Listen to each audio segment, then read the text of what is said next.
Love is not hate, it's indifference. The opposite of art is not ugliness, it's indifference.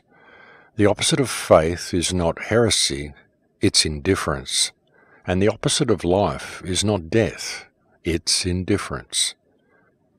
And this week's opening quote comes from Eli Wiesel.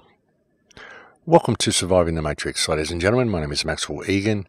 It's a pleasure to be with you once again, and I will be your host for the next hour. Recently, you have probably heard me talking quite a bit about history, quite a bit about the lost nation of Tartaria, a nation that existed in Europe that nobody seems to know about. It's a nation that's been expunged from history, and yet it still exists on many maps. Well, it still exists on many old maps anyway. It doesn't exist on too many new maps, but you can still find it on old maps if you search for it, and it does appear to be quite a well-known and well-established nation. Of course, any academic sources that you question about this nation, they will simply tell you it was an area of land. It was never actually a nation, and yet, as I've also pointed out previously, we can find flags of this nation. And if it was just an area and not a nation, then it wouldn't have a flag. So it was, in fact, a nation and not simply an area of land, and there's every indication that it also spread out to become a worldwide civilization. This is very much suggested by the similar architecture in so many countries around the world, very old architecture, which is all very much the same. And this is what is termed Greco-Roman architecture. But one would ask, why would every country around the world be building their government buildings using the same architecture? You find this everywhere. You find it all through the Americas, you find it through South America, you find it even in Japan and Australia. So why would they be using this same style? That's the question. And even not just the architecture, but the symbolism, the motifs, the designs, even the clothing, the styles of clothing that people wear, these are all very similar all around the world. They may not seem that way when you first look at them on the surface, but when you really analyze things, you find that they all have a common root, which very much suggests that all of these nations, all of these cultures were all connected. And no matter how you look at it, this is very much what is indicated, ladies and gentlemen, and also through the discovery of a worldwide language, which was Magyar, or the root language of Hungarian, which was spoken by the Incas, by the Polynesians, and also by all the Australian Aboriginals, and many cultures all around the world seem to have spoken this language. Polynesians, Melanesians, all of the island cultures seem to have spoken it. In fact, Magyar seems to have been so common around the world that one might question if one were to apply Magyar translations to some of the lost languages that we still can't figure out, such as the Rondo and things like this. Perhaps we could find that there is a way of translating them if we use Magyar. Who knows? It's just a thought. And something else you've heard me talking about a great deal is the evidence suggesting a worldwide mud flood that happened as recently as 150 to 200 years ago. As I've mentioned before, there's a Russian channel run by a man called Philip Druzinin who is covering this quite extensively, and I do recommend you go and look at the research that he's done on this, because it is quite compelling, and you'll find that there is evidence of this mud flood that exists everywhere. I mean, it did happen, folks, and it was a physical flood, but it was not water, and it was an event that covered virtually the entire world. We can find evidence of this flood across Europe, across the Americas, even here in Australia. And evidence of this flood appears as buildings that have a sub-level, a level below ground, and also as many of the buildings that look like they were carved into rock faces, look like they were carved into cliffs. There's a very real possibility that they weren't carved into the cliffs, but simply the cliffs flowed over them, or perhaps the cliffs even became molten around them. But however it happened and however it manifested, suffice to say there is a good deal of evidence to indicate that the mud flood is a very, very genuine event, and it's very likely that it occurred in the mid to late 1840s. And there's a lot of people who've been putting a lot of research into this, and a lot of information is being uncovered about what has truly happened in the past. And our history appears to be very, very different to what the mainstream has taught us, to what we've learned in academic institutions, what we learned in schools. In fact, none of what we are taught in schools of what our history is backed up by physical evidence. All the physical evidence says something quite different. And there may be some people that would debate that. They'd say, well, no, we've got a lot of physical evidence to support the official timeline. But really, when you look at the physical evidence, you can construct any story you want to make it sort of fit with the evidence. But you have to leave a great deal of it out, which is why there's so many great mysteries and anomalous objects and all the names they think up for all the things they can't explain. And ultimately, folks, if there's one artifact that is out of place, then the official version is wrong. And there are literally hundreds of artifacts that are out of place, if the official version is to be believed at all. And again, these are all sort of listed as anomalous objects and great mysteries and all shrouded in secrecy and presented as something that we just don't know how they did it. But really, if you can face the very real possibility that they don't fit because the timeline and the history that we're given is completely wrong, then you begin to see a little bit of the bigger picture. And it is wrong, folks. Our history is wrong. I have no qualms in saying that. It's completely wrong. Most of it has been completely fabricated, and I would suggest that it's been done absolutely deliberately for a very specific reason. The question is, how did they do it? How did they erase history so effectively? And what really happened? Well, what evidence suggests really happened is, as I said, this mud flood. There was a flood that's gone across the entire world. And the mud flood, because it is mud, it's not water, it appears to have come from the land itself. The question is, how did that occur? Was it a natural occurrence, or was it simply done by somebody or something? And the other question is, of course, why can no one remember this? How has it been so effectively expunged from human memory and expunged from our history? But as I've said before, how long would it take to change history and hide history? And effectively it would take 3 generations, but you could actually do it in one.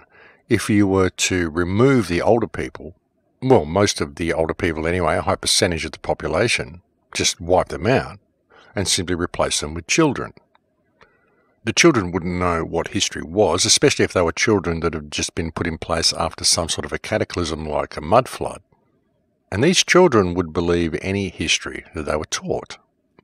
I mean, they wouldn't even have an interest in history to begin with. You'd put them in place, set them to work, and they'd be too caught up in the rigours of everyday survival to ever even question where they come from or what they're doing there. I mean, for a child, it'd just be the way things are.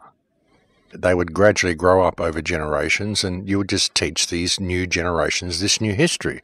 And when you look at the stories of old, the stories of the chimney sweeps and how so many children were working back in the old days, and we just thought it was terrible that there was child labour and that's the way they did it. But why was there so many children working? Why weren't the adults there to do the jobs that the children were doing? There's been a lot of photos that have been surfacing lately, a lot of old pictures, and you can go and find them yourself. If you look at any historical photos from around circa 1850, look at Saint Petersburg, look at some of the major cities in the United States, major cities in England, major cities right across Europe around circa 1850, and you'll find very, very few people in the photographs. You see these big cities, but there's just no people around. Why is that? And another thing you can find, something that I found on a channel the other day, which is another channel that I've just found, which I really do recommend people go and look at. It's a channel called Conspiracies Are Us, and it's a very small channel. He's only got about 2,700 subscribers or something, and I cannot imagine why, because he's doing some very, very good dot connecting, and he does deserve more views. But what I saw on this channel was a video that he'd done. If you're watching this on YouTube, I'll put a link below in the description. And it's about 21 minutes long, but it was a video discussing foundlings and orphan trains in the late 1800s. And a foundling is a child which is abandoned and is found and cared for by someone else, or perhaps taken on to an orphanage or even an asylum, because there were many places that were set up and they were called asylums, and these were simply for people to care for children and for unmarried mothers to go and have their babies as well. And any woman who had a child out of wedlock, circa 1850, was required by law to hand their baby over to a foundling home. And around circa 1860 to 1880, there were literally thousands, tens of thousands of foundlings which were being dropped off at orphanages all across the world. Right across Europe, right across Russia, right across America, even here in Australia, New Zealand and Africa. It was about 200,000 children per annum were shipped from east to west across the United States. And this is what was happening in so-called orphan trains. And they just used to be shipped out there, and all the kids would get off the train, and people would get up there and pick the children that they wanted, and then the train would be reloaded, and they'd move on to the next town, and they'd pick the children that they wanted. All the children were picked to use for labour. And it didn't matter if the children were related or anything, they were often separated, and they were simply given whatever last name the people thought they should have, given whatever first name and last name kind of by lot. So there's no way of tracing the genealogy of these kids, like if a brother got separated from a sister or siblings got separated at all. If they went to another town, they were given another name, and then they grew up and there would be no way they would be able to locate their siblings. So all of them were just completely thrown into a new life. And this was happening all around the world, and there were major enterprises in place set up to manage these children, to care for these children, to ship them all around the place. There's reports of certain cities in Italy, for example, that had up to 1,200 foundling homes in the cities just to accept the influx of foundlings that were coming into the areas. The question is, why? Where were all these children coming from? There's one place, or two places, I think, had 45,000 children delivered to them in 1 year. There's reports of, like I said, 200,000 per annum being shipped across the United States. There's reports of around about 100,000 per annum being shipped out of England to Australia, New Zealand, and Africa. There's reports of children being shipped into major cities in Russia and then being sent out to rural areas, which is very strange, because if the children were being found in rural areas and then being brought back to major cities in Russia, why were they then shipping them back out to rural areas? And the question is, if these cities are empty and there was very, very few people around, which is very much what is indicated by the photographs that you see, then where were all these children coming from? And again, there's every indication that all of these children were put to work. I mean, that's what is there in the documentation. All of these kids that were shipped everywhere all around the world were all put to work. So again, the question is, where were the adults? Why weren't the adults doing the work? And why exactly would so much labour be needed? In a normal society, in a normal world, if things have gone along the timeline that we're told, and there's just families going out and colonising new areas, the settlers going out building their log cabins and having children, why would you need this huge influx of child labour to be sent so many places around the world? It's a very interesting question, ladies and gentlemen, and the question also must be asked, were the children brought into these countries and into these places as labour for the clean-up operation after the mud flood? Because there's a great deal of evidence to suggest this is what actually happened. And that many of the stories about colonisation and all of this sort of stuff are very likely cover stories to hide the fact that these children were being shipped all around the world, and the stories of the foundlings even, of these foundling homes and these vast orphanages and all these things they needed. This is very likely a cover story as well, to explain the presence of all of these children. The question is, where were the children coming from? And really, when you look at this, folks, the figures are astronomical. They really are. And as I said, I'll put the link below, if you're watching this on YouTube, I'll put a link below to the video discussing the foundlings and the orphan trains. And if you're not watching this on YouTube, you can simply go to my website, thecrowhouse.com, and you'll find that the video is currently embedded on my homepage and will stay there for a couple of weeks. But I think it's extremely interesting, the volume of children that were being shipped around the world, and the evidence that exists all around the world to indicate that there was a civilization prior to this one not too long ago, and this current civilization simply moved in and took over the real estate. And when I say real estate, what I mean is not just the real estate, but also many of the buildings. And as I've said before, folks, really when you look at our cities, there's no way these cities were built by us. Some of the architecture is just too old. Some of the architecture is just too complicated by our standards. How do we ever do any of this stuff? I mean, we certainly can't do it today. And some of the architecture here in Australia, it's not possible for the settlers to have built this. They simply wouldn't have had the machinery to be able to quarry the stones to build these huge government buildings, which are very old buildings. We've got buildings here that have been here since the late 1700s, and yet this country is supposed to have been colonised in 1770. And yet by 1778, we've got cities. By the early 1800s, we've got huge cities, and it's just not possible for these cities to have been built in that time. And evidence would suggest that they weren't built in that time. They were already here. We just simply cleaned them up and moved in and took over the real estate. And of course, when you consider that, then you've got to ask the question, well, what happened to all the people that were in the cities before we came and did the cleanup? You know, what happened to everything, folks? What happened to all the technology? You know, some of the technology that exists in these old buildings, and a lot of them, as I've said before, some of the buildings like churches and some of these very, very complex structures you see around the place, they don't really look like buildings. They look like they're machines. They look like they're energy gathering machines. And I think all buildings were designed to actually gather energy. I think free energy was a reality. I think free energy was part of everyday life, and I think that a lot of these structures were designed with that in mind. And they were designed to harvest energy from the surrounding field. And I know it sounds a little outrageous, but there's every indication this is what was going on. Have you looked at some of the old fireplaces in some of the very old buildings? They don't seem very conducive to burning actual fires in there. Some of them are extremely shallow and don't appear to have chimneys attached to them, and there's no grating, no sort of place to actually build the fire. Very strange looking fireplaces. They seem to be connected to a metal type of device, some sort of a metal railing that runs around them, and there's always these two items, like two urns or two little spires that sit at the front of the fireplace, and there's always a metal plate at the back. And perhaps these two metal objects at the front combined in perhaps some sort of positive, negative energy field and projected some sort of a beam onto the metal plate at the back, or some sort of energy onto the plate, and the plate itself was what heated up and heated the room. I've been getting a lot of people sending me information out of Russia, which has been really good, so keep that up. And there's also a Russian website that has noticed this and is suggesting that this is a possibility as well.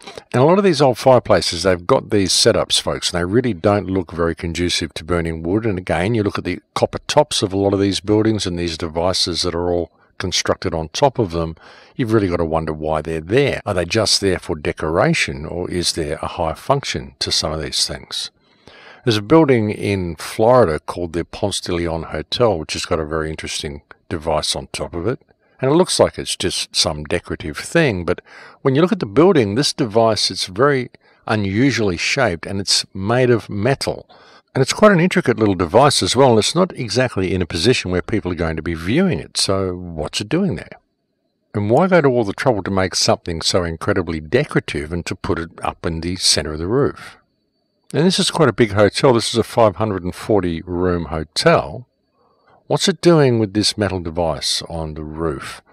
And if it's just there for decorative purposes, why do they make it out of metal? You know, it's very obviously different to the rest of the building. The question is, what's it doing there? Is it just a decoration, or is it actually performing some sort of function?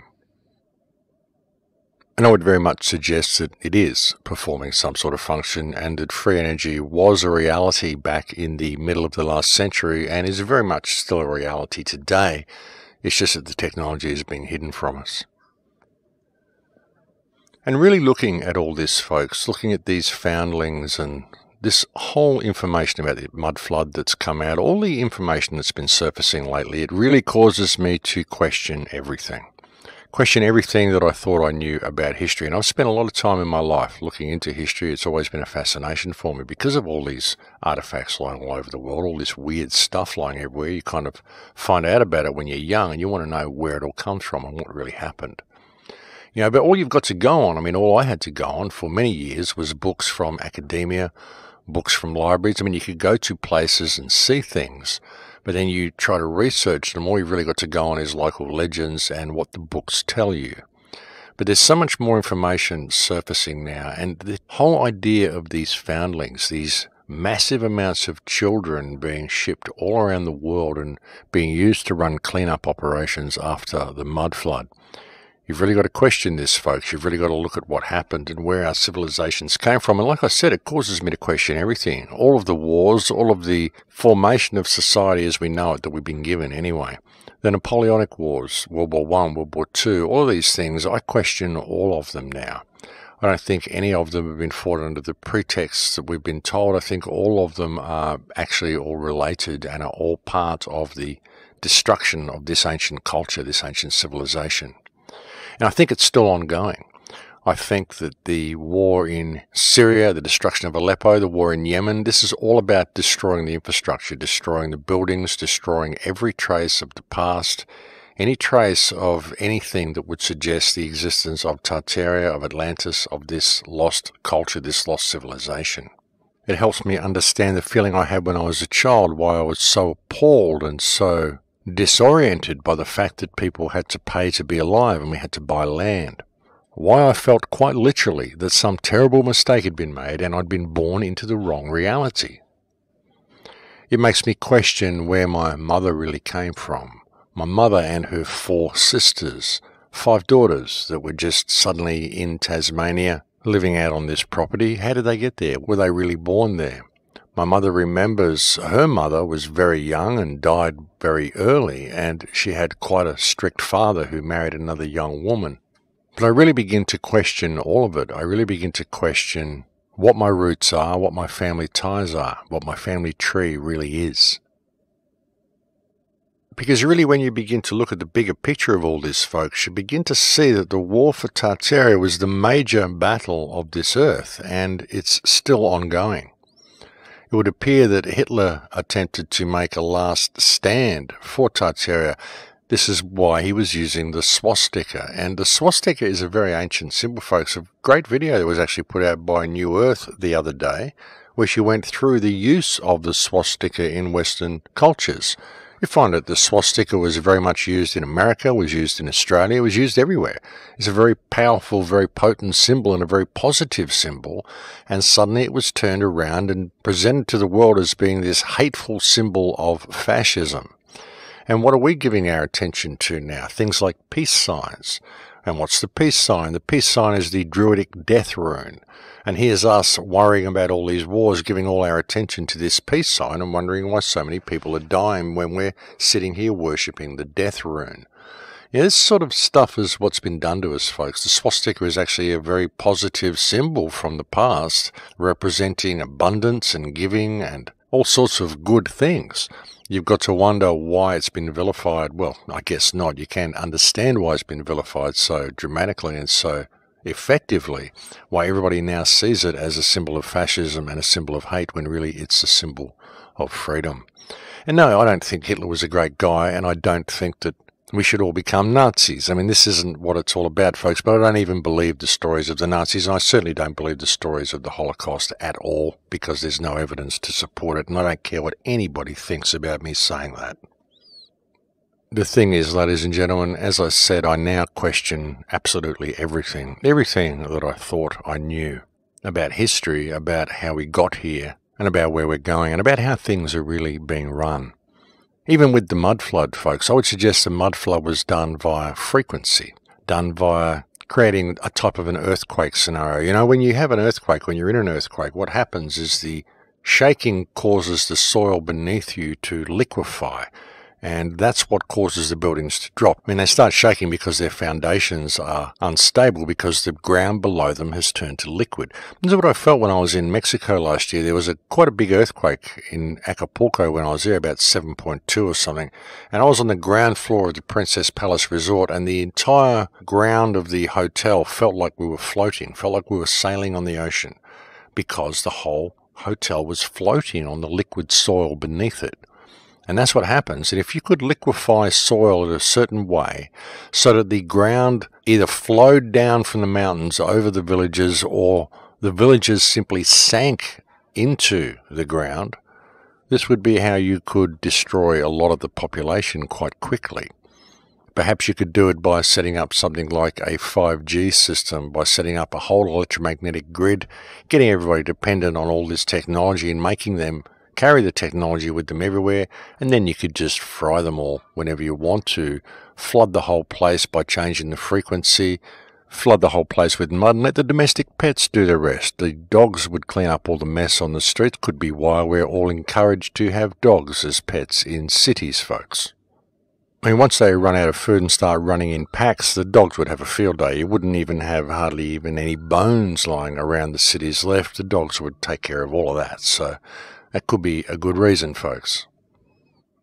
But looking at all this, I think they are preparing to do it again, pretty soon. I really do. I think we are heading for a new reset, or whatever you want to call it.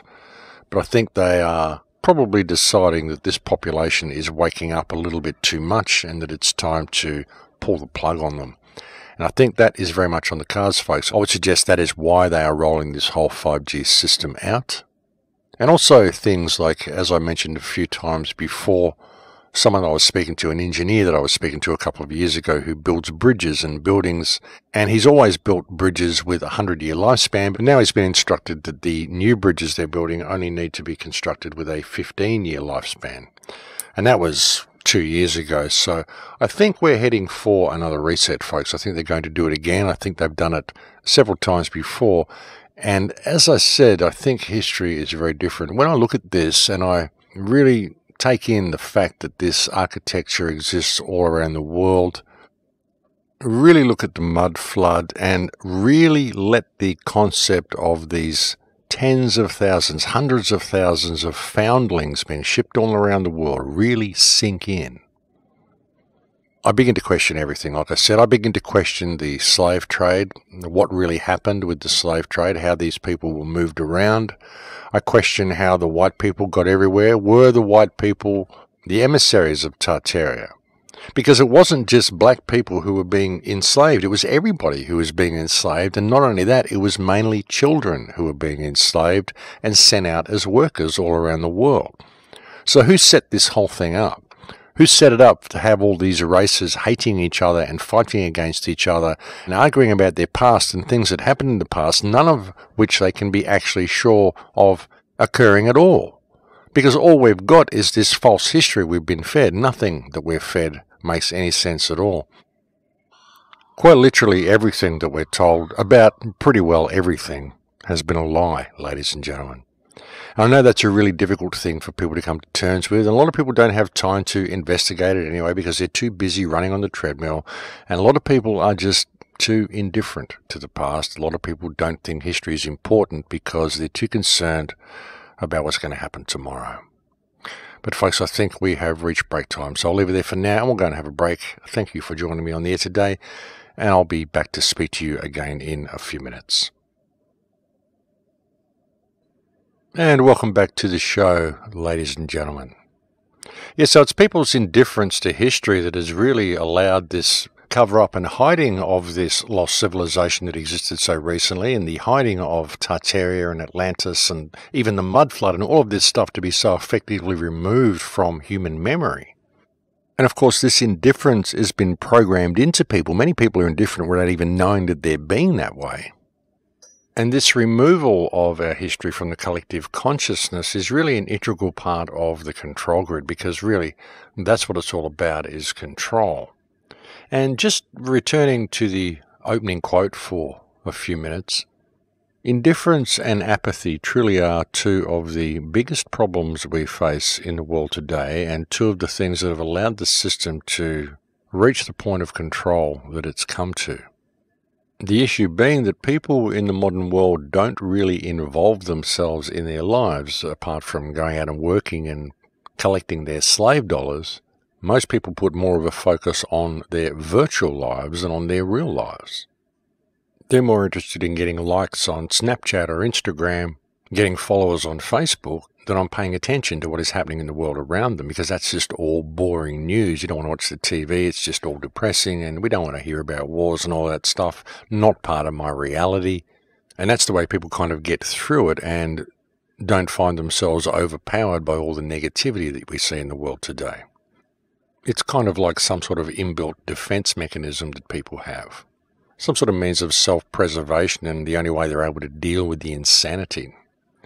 But even in that, it's really important that people involve themselves in their lives, and it's very important that people involve themselves in the world.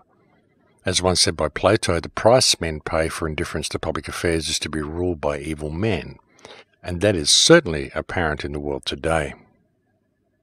There is far too much indifference in the world today. A lot of it, I would think, is coming from the rise of the technological world that we're seeing around us, the rise of this digital dystopia where everybody's locked into their smartphones and no one's really paying attention too much to what's going on around them.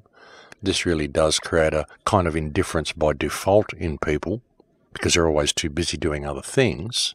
And it really is one of the main obstacles that we need to overcome as a species if we're ever going to get ourselves out of this mess that we're in.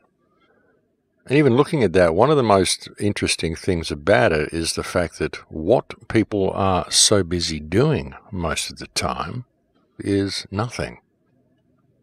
Because the other things that people are doing most of the time is, in fact, staring at their smartphones, doing nothing. All they're doing is getting mental input, mental stimulation, but they're not actually doing anything except staring at this little device in their hand. I mean, they may be using their thumbs, but they're not interacting with the world. They're interacting with the virtual world, which is a world made up of zeros and ones and no actual physical content, and for all intents and purposes does not actually exist.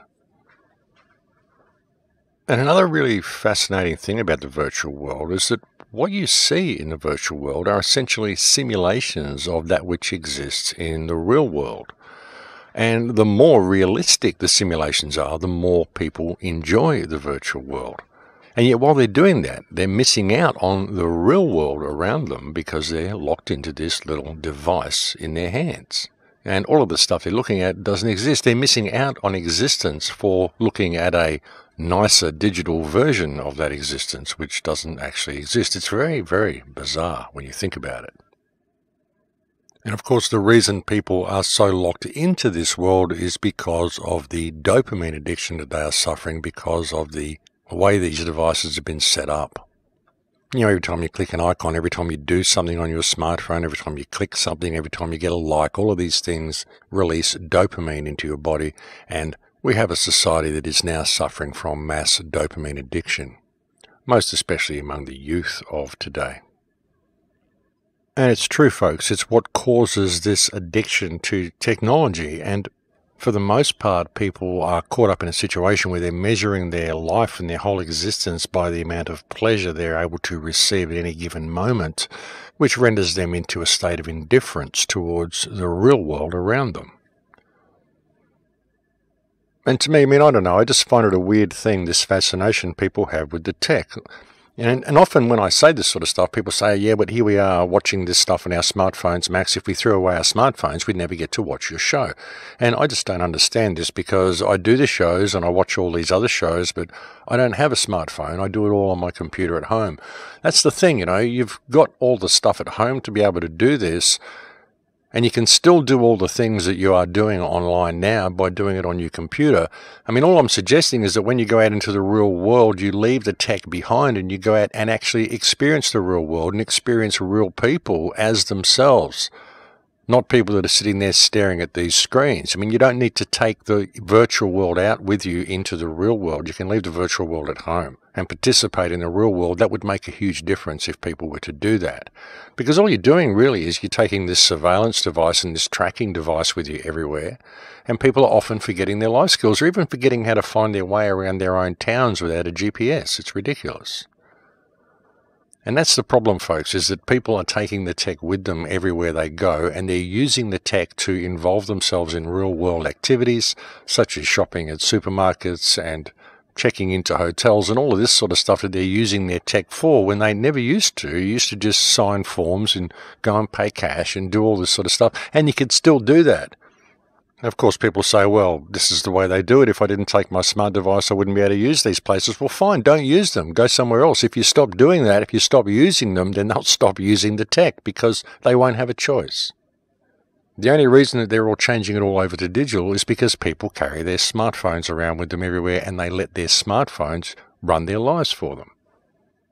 As I said, they just become indifferent to everything. Click a few buttons and the job's done. Click a few buttons and you find your way here. Click a few buttons and this happens and that happens. You don't have to think for yourself. The phone does it all for you. Really, it's about a loss of life skills and it's about control, and ultimately it's about surveillance. And this is how it's done, folks, and this is why the control grid is able to perpetuate the way it does, is why it's able to continue, because people simply don't notice it because they're too distracted doing other things. But like I said, the other things they're doing are virtually nothing. And the real world is going through some drastic changes around them. Indeed, it's gone through some drastic changes already.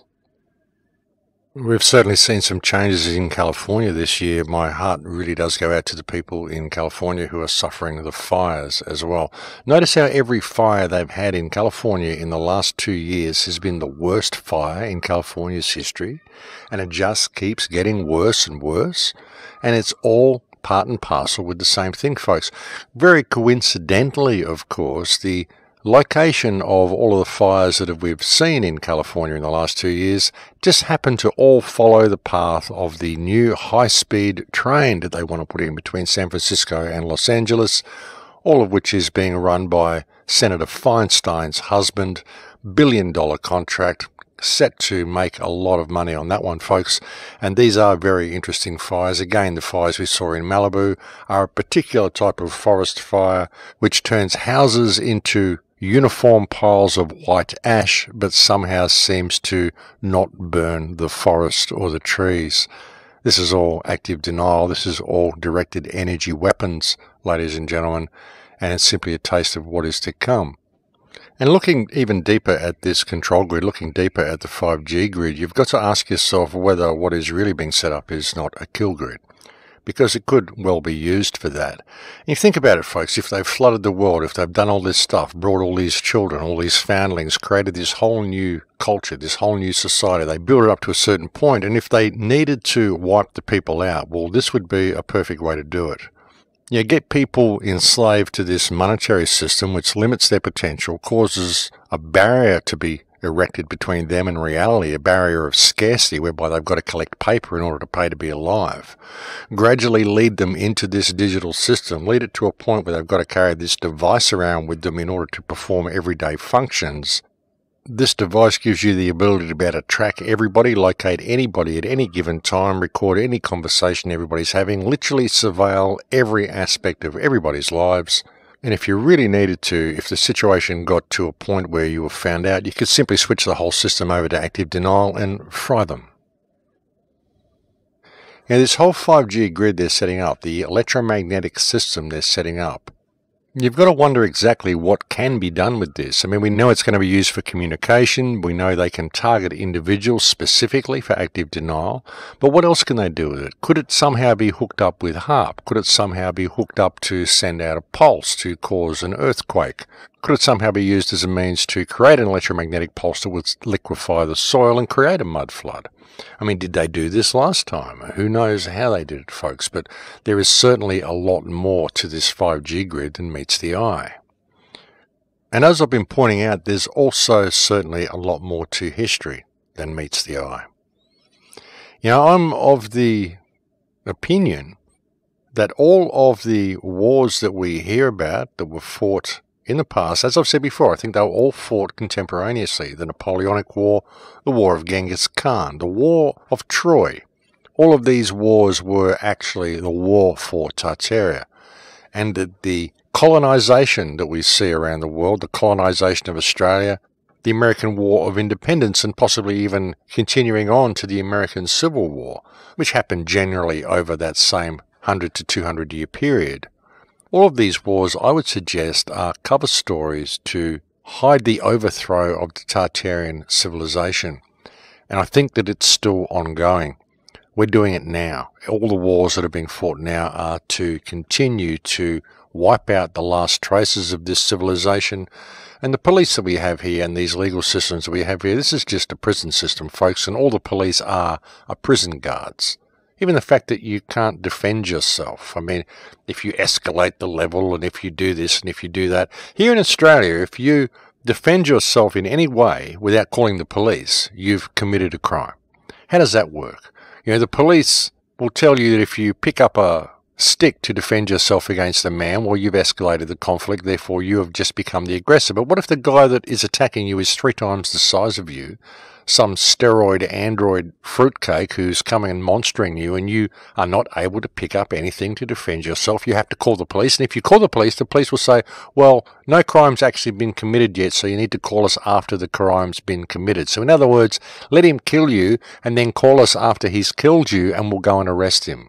That's how it works in this country. This sort of stuff is absurd, folks. And it's all done to disempower people, to take people's sense of self-worth away, to make people incapable of defending themselves and turn them into easy targets for the system. And the system knows exactly what it's doing, folks, and I would also suggest that the system is in possession of technology that we do not know about. Technology they've always had. I think the technology we're using now is technology that they have always had. It's always been there. It's reversed to the type of technology we should be using. We should be using free energy, ethereal type of technology, all of the stuff which did exist and continued to exist up until about the mid-1800s, and not the sort of technology we're using now, but we're being set up. And you've got to wonder how it's done, whether it's an earthly thing, whether the whole earth is a machine that they use to do this. And who they are is another good question. Another interesting thing that I've seen on another channel is a report about how the oceans are receding. There's a lot of places around the world that are drying up. The oceans are not rising, as we're being told, global warming, melting of the ice caps, the raising of the water levels, all this sort of stuff. Well, it actually appears to be going the other way. Ocean levels appear to be declining all around the world. And not just some places around the world, but there's reports coming from virtually all over the world. And again, in looking at this information, try to put your beliefs of whether you believe the Earth is flat or a globe aside and just look at the information. It doesn't matter what the shape is, okay? We're talking about oceans here, not shape. Because the guy doing the research uses the word globe, there's no point in attacking him if you believe something else. There's a bigger picture. Focus. One person has even suggested that the oceans are leaking through the crust into the Earth, and that perhaps there's a lower ocean that exists below this ocean, another ocean that exists beneath the surface of the Earth. And sometimes that may bubble up and cause floods. Maybe it recedes before it does that, the way a tidal wave goes. Maybe it's all part of the whole mud flood technology. Maybe it's done electromagnetically. Maybe they drain the water out to do something else with it. Who knows? But it's very interesting that we are seeing so many Earth changes and so few people are noticing them. They really are. Not a lot of people are looking at this. Too many people are arguing about the shape of the construct. And I really think that the whole idea of the mud flood and this reset and everything that they are doing is far more important than attempting to determine the shape of the prison that we are in. I really do, folks. We really need to see the urgency of the situation that we're facing. We need to put down all of our stuff with each other. We need to stop fighting. We need to withdraw support from this system and turn and face the control mechanism head on. We really do.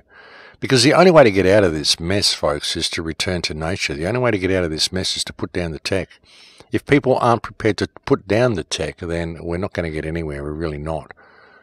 The whole thing has been a setup, and if you can really step back and look at the bigger picture, it becomes pretty obvious how it's all been done.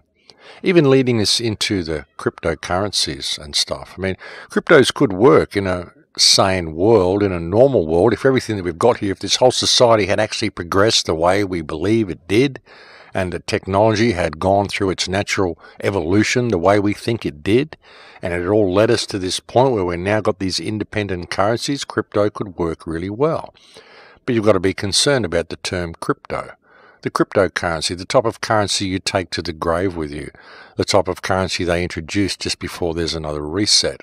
They burn all the knowledge, they digitize all the information, then they introduce the Kindle Reader for you to read it. So they're starting the fire. Then Kindle Reader kind of disappears into the wayside and you start using Amazon Fire. So they're really burning the information. And then we get rid of all our real currency and we turn it into cryptocurrency, the type of currency we take to the crypt with us. And they do like to tell us what they're doing with all these words and titles that they put on things, so you've got to wonder exactly where we're being led, ladies and gentlemen. And for my part, I'm not really wondering that much anymore. I think I can see pretty clearly where we're being led. And I've been able to see it for quite a while, and I've been attempting to alert people to the fact that we are in a state of clear and present danger. And I think it's important that people do pay attention to this. I really do, folks. I mean, I come onto these shows and I tend to be really cool and calm and polite and eloquent and just give you the information in a way that you can comprehend it, in a way that hopefully will empower you. But, I cannot stress the urgency enough. We really are in a state of urgency, and we really do need to put down all of this squabbling, and we need to step back and look at the bigger picture of how we are being set up and where this is ultimately going to lead to if we don't put down all of our stuff, agree to disagree on whatever issue it is that we believe, and turn and face this problem, turn and face this system, and withdraw support from it by giving support to each other. It's imperative that we do this, ladies and gentlemen. It really is. You know, we are being set up, and we have been set up, and it's been such an effective setup that you really have to wonder if we can ever make it out. But I think we can. You know, I can see a light at the end of the tunnel if we would simply pull support from the system. But if we don't pull support from the system, if we agree to blame each other and blame each race and blame each other's belief system and attack anybody who doesn't agree with our belief system, then we're never going to get anywhere. You know, divide and conquer is the motto, and it is used in every single aspect of our lives. It is used every single day, but it doesn't work if we don't go along with it. You know, if we agree to live our lives in Lakesh, and we agree to disagree on these small issues and realize that what has really happened here is that we have had all the information taken from us so that nobody knows what's going on.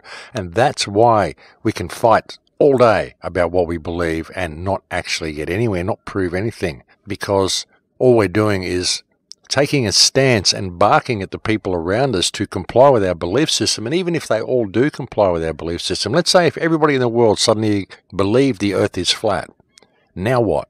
What does it do? What does it achieve? Will we sit there and wait for God to come? Does it mean God exists and now we have to do the right thing? I mean, this is so ridiculous. It's so far from reality. You know, if people need to believe the earth is a certain shape to feel close to God, what is wrong with these people? Honestly. You know, nothing will change if we do not stop complying with the system, and that will not happen until we can understand what the system is. And the system is this smart grid. It's the tech. It's the cities that we're living in. It's all of this technology that we're using, which is so completely opposite to the technology that we had and to the technology that we should be using. I know there's going to be a whole bunch of flat earthers out there who take that completely the wrong way and think I'm attacking flat earth because they just didn't listen. And there's going to be a whole bunch of globe earthers out there who think that because I'm not attacking the flat earthers, I'm supporting the flat earth, and they just didn't listen. It's the same as if I even suggest that the white people come from Tartaria and that we're being exterminated for a reason. All of this multiculturalism is being brought into white countries to wipe out any trace of this past civilization. And if I even suggest that, then I'm called a racist for doing so. And people cannot see that they've been set up to think this way. You know, the whole slavery system, the whole slavery history that we're given, I even question that, folks. I really do. I think there's a group of parasites that have put this whole system in place, and they've played everybody off against each other, and it's time we put it all down. It all happened in the past, and really when you look at everything that I brought you on the show today, look at the mud flood, look at the foundlings, look at the history, look at the fact that our timeline has been changed, all the stuff that I brought you for so many years on this show, when you really bring it into account and take it into account that you don't know what happened because you don't know what our history is because we've been lied to on every single count, then what is there to feel animosity towards other races about? What is there to hate anybody for?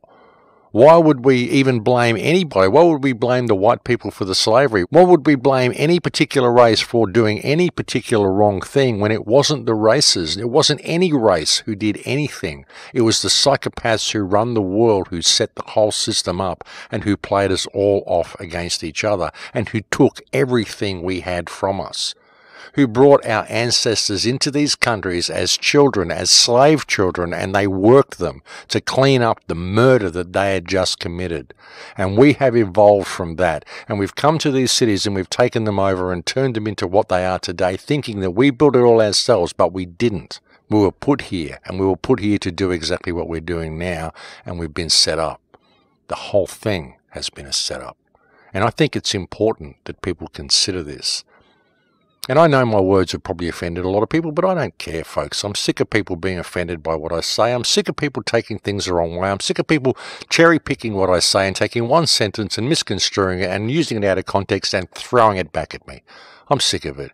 If you can't hear what I'm saying, if you don't want to listen to the entire radio show and put it all in context and hear that this is a man speaking from his heart, trying to help this species wake up to themselves, then I don't know what else to do. I really don't. I do what I can. We all do what we can. I'm not some agent. I'm not some devil. I'm not some demon. I'm just a normal person trying to make a difference, the same as everybody else.